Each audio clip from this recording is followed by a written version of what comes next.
If we are living small, self-absorbed, self-conscious, fearful lives, then the root of that is what we have believed. A small gospel produces a small life.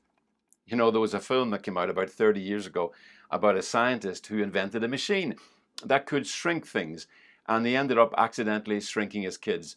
Now, everything you needed to know about that film was in the title. It was called Honey, I Shrunk the Kids.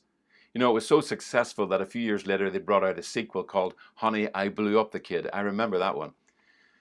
But you know, the sad thing is that parents do have the power to shrink their kids.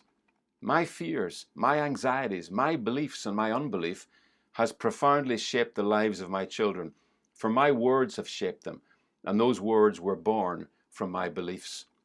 Nowhere is that more profound in their lives than the effect on them of what I have believed about God. My beliefs became their beliefs through the words I spoke over them. In the same way flesh gave birth to flesh, spirit gave birth to spirit. That is what Paul meant, you know, when he said to the Corinthians, I became your father through the gospel. This morning I want to share with you my conviction that the gospel is much bigger, more glorious, more generous, and more joyful than we have ever known.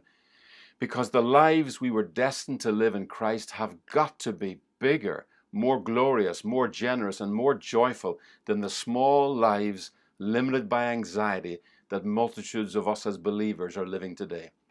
Let me say that in a different way. If believers are living shrunken lives, it is for one reason and one reason only. Honey, we shrunk the gospel.